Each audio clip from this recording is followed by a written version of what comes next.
मित्रांनो, तुम्हाला देखील असं वाटतं का संध्याकाळच्या नाश्त्याला काय खाऊ? तर बनवा हा सोपा जाळीदार खमण ढोकळा. काही नाही, एका बाउलमध्ये 1 कप पाणी, 3 चम्मच साखर, 1 चम्मच लिंबू सत्व, चवीनुसार मीठ घालून मिक्स करा.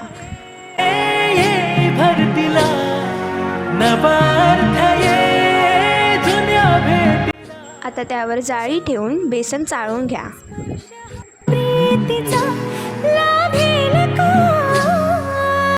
बेसन चाळून झाल्यावर व्यवस्थित मिक्स करून घ्या व गुटुळे मोडून घ्या. या फुलाला सुगंध मातीचा. त्यामध्ये आता 1 चम्मच तेल आणि बेकिंग सोडा घालून पुन्हा मिक्स करून घ्या. आता एका भांड्याला तेल लावून त्यामध्ये हा ढोकळ्याचा बॅटर ओतून 2-3 वेळा टॅप करा.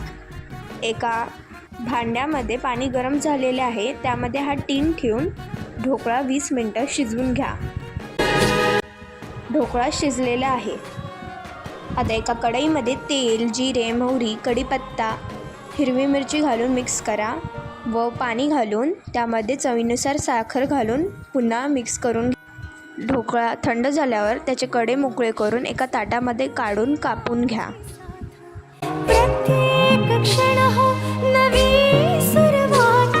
आता त्यावरती तयार केलेली फोडणी घालून घ्या. झाला की नाही झटपट जाळीदार असा ढोकळा.